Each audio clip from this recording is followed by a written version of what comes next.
Hello everybody, and welcome back to Let's Play The Wrath of Cortex. We're going to spin our way over to the very first warp room. This is the Earth area, and we're kicking off in the snow for some reason.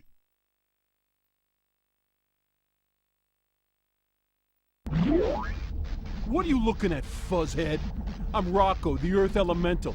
Uka and Dr. Cortex woke me from my captive slumber, and now I'm free to pulverize whatever gets in my way. Oh, don't even think about collecting those crystals, Runt. Because if you do, I'm gonna bury you alive.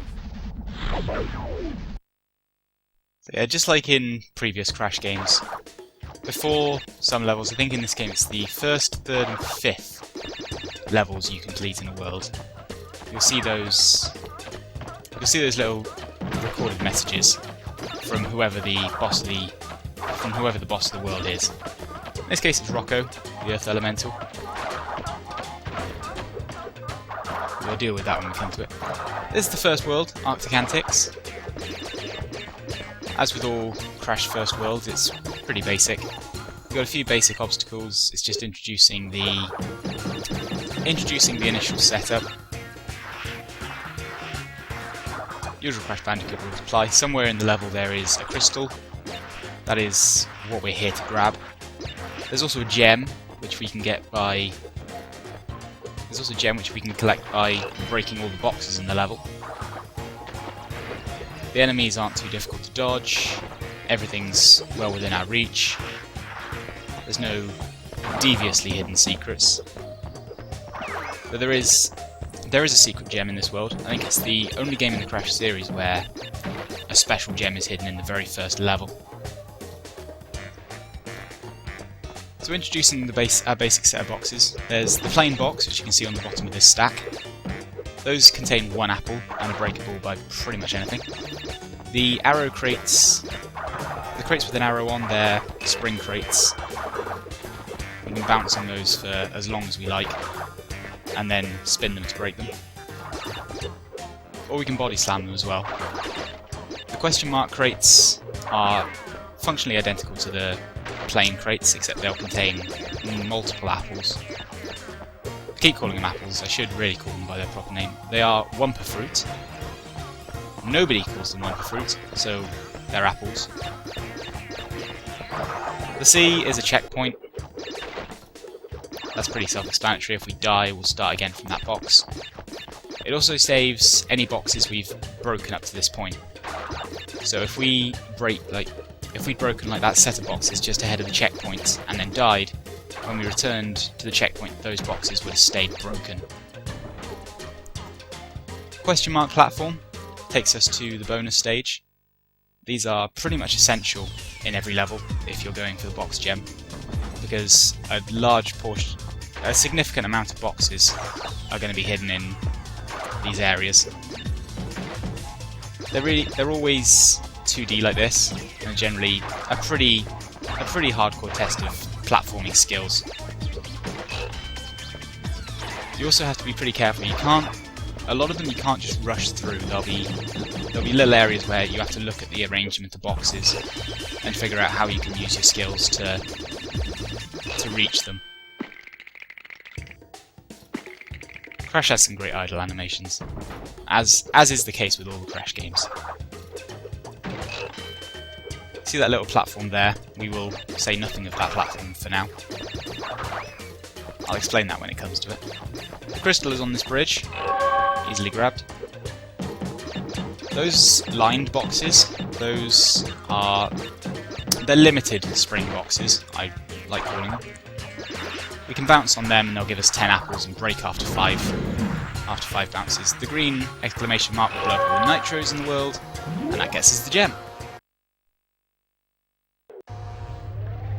So when you've done a level, Crash jumps out, pulls out anything he grabbed from the level, and it goes into that little rock set behind the teleport platform. The generators shoot them down!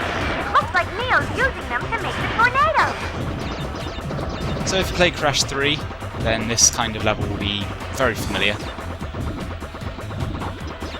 There are a few of these plain levels in this game. The first one we're in the crash glider.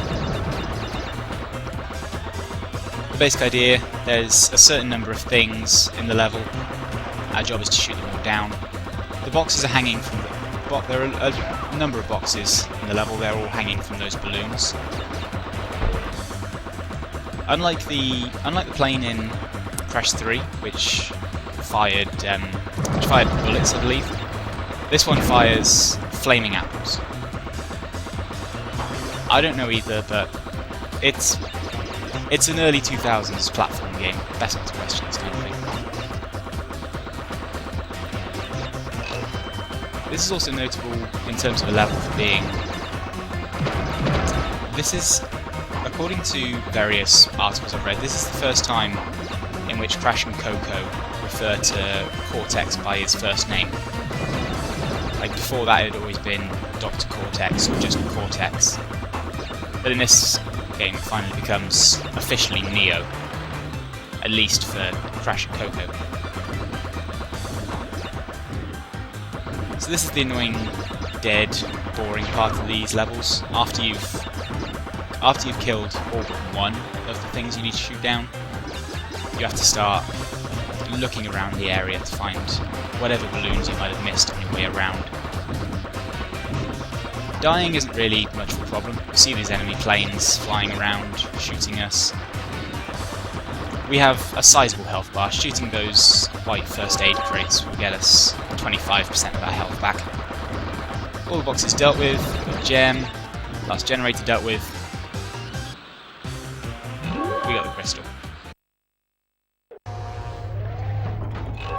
I prefer the gems being set into that back wall rather than Crash 3's rather ugly way of showing what you had in the level.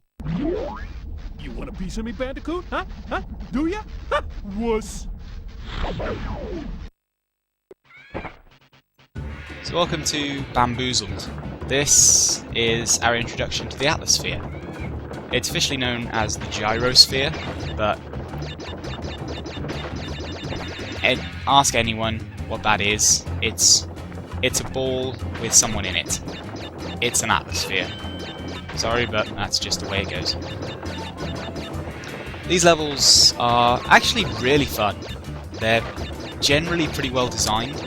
They're also some of the hardest levels in the game, especially to find the box gem. Boxes are spread all around.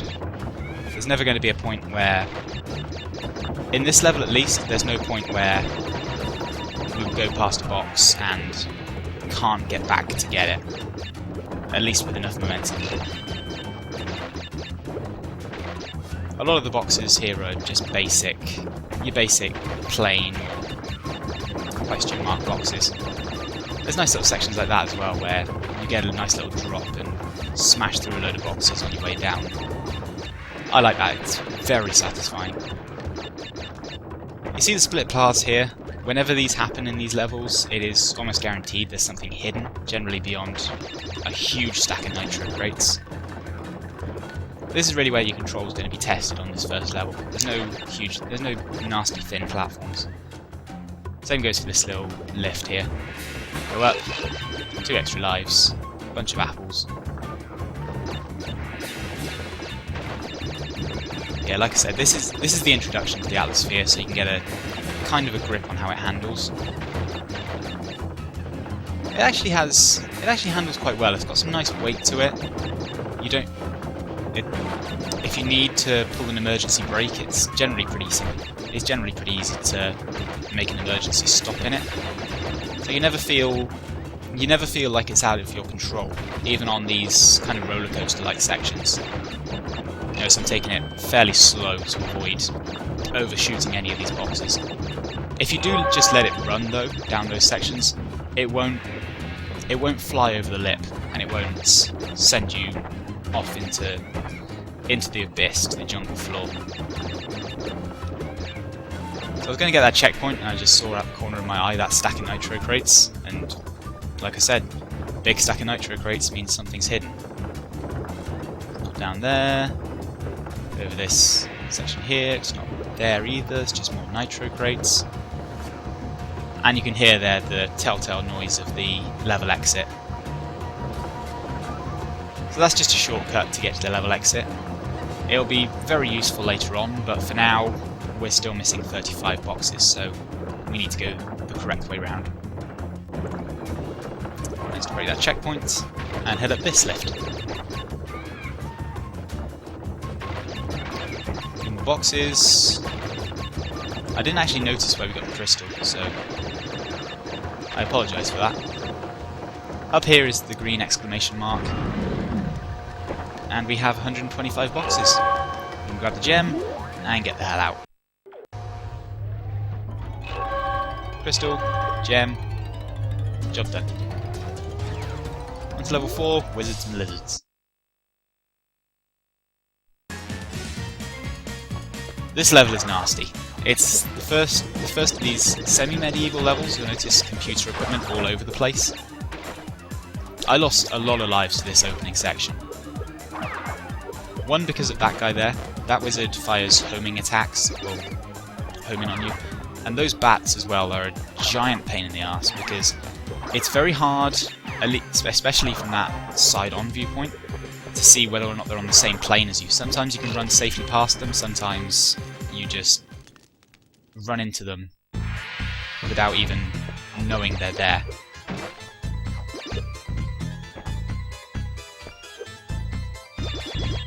So this is where you see proper planning needs to be made in these bonus levels.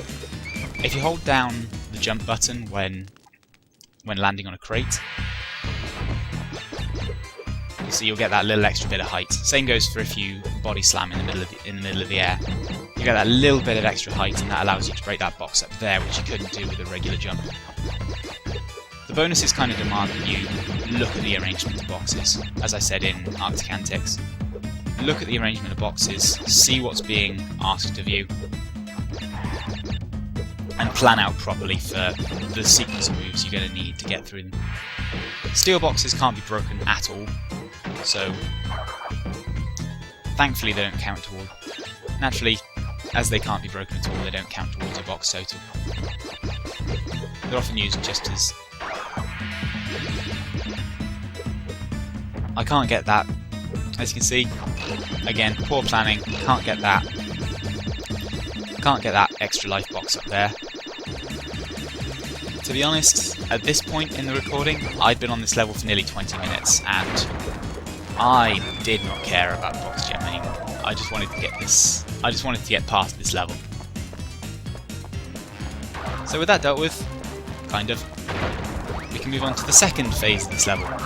We've had the wizards, and now we're dealing with the lizard, this giant dragon. If you've played any Crash game at all, you know exactly what the deal is here. You notice that box has its contents constantly changing, from nothing to a question mark to a plain box to an Aku box. That'll change faster and faster until you break it, and if you take too long to break it, it'll turn into a steel box. And you can't break it at all. And because it was once a wooden box, it does still count towards your box total. So if it turns into a steel box, you're pretty much screwed. Those fire pits are really hard to judge the distance over. The good thing about these chase sequences is that you don't have to worry about the boxes at all. So long as you're keeping well clear of the dragon will break all the boxes, same as with every other chase scene in every other Crash game.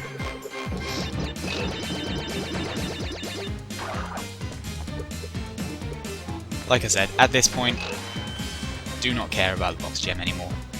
I just want to finish it. That green wireframe platform there, again, will be useful later on. And you see that bat there took me out because, again, it's really hard, even if you're looking at their shadow, which you probably won't be, because their shadow is tiny. Like, look at that guy's shadow and think, how am I watching that? Like, I'm supposed to watch that to see where the bat is, and keep an eye on the balls firing from the fireplace. Spinning the green exclamation mark destroys those two wizards. There was one death I had where I went to try and deal with the wizards first and ended up spinning them into the nitro crate, which ended up killing me. So you have to hit that green exclamation first.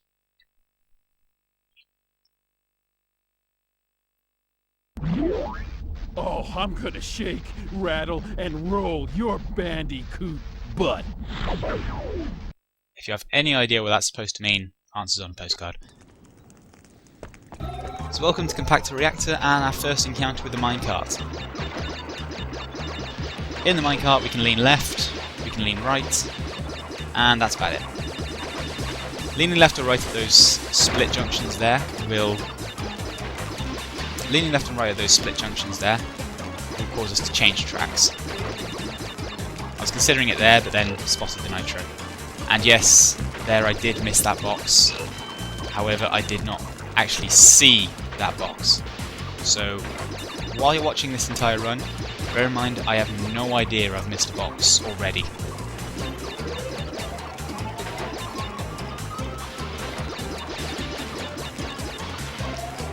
So this is pretty basic stuff. A lot of it is reaction time, a lot of it because there's a lot of sections where you can't very well see. However, there's no real perspective problems. It's always very clear. Well, maybe not very clear, but it's always at least clear what side of the track boxes are on, so you're never taking a wild guess and worrying about perspective. I haven't introduced TNT boxes yet, so they're pretty simple rules. You spin it, it'll explode just like a nitro crate.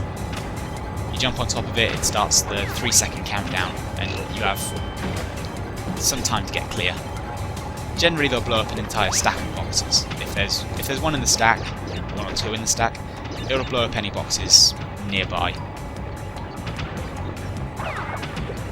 Those enemies throwing the vials are nice and simple. They throw the vials, they follow the same arc constantly, so it's pretty easy to see where they're going. We've already seen the green exclamation mark boxes which blow up all the nitros. Those regular ones, they're not always, well they are. They are always steel crates. So when you spin them, it'll fill in a load of wireframes. In this case, these boxes here. And that's our introduction to the nitro crate. The nitro will explode when you touch it. Without question, without warning. If you come into contact with that nitro crate whatsoever, it'll explode and you will die.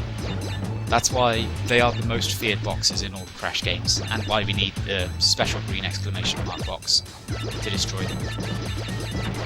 It's worth noting that, unlike in previous games, the green exclamation mark box at least counts towards your box total. Which is kind of pointless considering that all the nitros count towards your box total anyway, so you can't get the box gem without hitting it, so why they made it just one more on top of the total number, I have no idea. Whenever you see those boxes around like that, it's a nightmare. Because you have to count up in your head how many times you bounced on it. And sometimes they do not behave. One of the things I like about the bonus levels is that afterwards you get that nice little bit of all the apples, all the boxes, all your extra lives going from what is effectively your bank, which you lose if you die in a bonus level. They go from your bank into your actual total. So we broke two boxes there I haven't explained yet. The extra life boxes, which have Crash's face on, they give us an extra life, nice and self-explanatory. The Aku Aku boxes, which have Aku Aku's face on, and that's what I mean by the spring boxes not behaving. I bounced on that once, it broke, I died, there's not really anything else to say. The Aku Aku boxes give us an Aku Aku, which is Crash's masked friend who we saw in the intro cutscene. He'll protect us from a hit. We collect one of them, it protects us from one hit. We collect another one, its feathers will turn to yellow and orange and it will protect us from another hit. And we collect a third one, Crash will wear Aku Aku and it will make us invincible for a while. It's very rare that you'll have the opportunity to get 3, at least in this game. Those guys are a lot more difficult in the 2D sections because you have to think more about the trajectory rather than just straight up avoiding where they're throwing. You can't move from one side to the other to avoid their stuff. The guys with the, I think they're chemical cleaners. Look at that. That's me just dumbfounded that I missed a box somewhere. I was absolutely gutted. But we got the crystal. So all the regular levels lock. And we head to the first boss level. Well, well. Looks like the Bandicoot's been busy collecting crystals. I warned you, Bandicoot. Finally, I get to wrap my fingers around your puny orange neck. He's a sweetheart. Though he has horrible taste in drugs. So welcome to the first boss level. This is Rumble in the Rocks. In each boss level, we face Crunch. This is without failure. It's the only Crash game in which you face the same boss over and over again. Basically, the idea here is, you see those rocks rolling around? We need to turn all of them to our colour, which is blue. Like that. When that happens, rocks fall from the sky, Crunch's ball busts open, and he takes damage. He gets himself back into the ball, we get another rock added, and we do the whole thing again. If we get hit by Crunch, we take damage. If Crunch gets a ball, when a ball is a player's colour, either blue for us or orange for Crunch, when the other side, if they touch it, it'll turn back neutral. So if Crunch gets a ball, we'll have to hit it twice. And you'll see that in this section. See, Crunch has a ball now. And 2. We hit it, it turns back neutral, and we actually take damage. 5 points of damage for turning it back neutral. If we hit Crunch, we'll take damage as well. You would have seen that early on in the fight. And that does a lot more damage, so generally he's... yeah, you see that 10, 11 points of damage. So it's something to be avoided at all costs.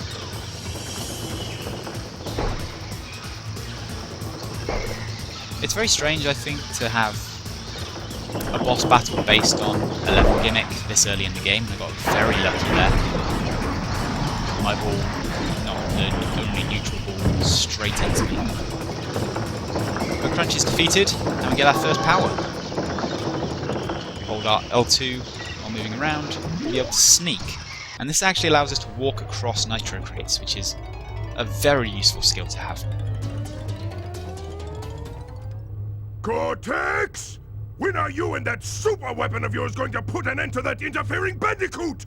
You are beginning to test my patience! I'm working on it, Uka.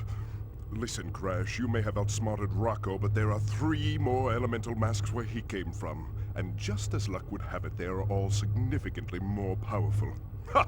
I have no doubt that the water elemental, Wawa, will make sure you never see the light of day. Yeah, the water boy and I are gonna take you out. Ooh, I'm gonna rip you limb from limb.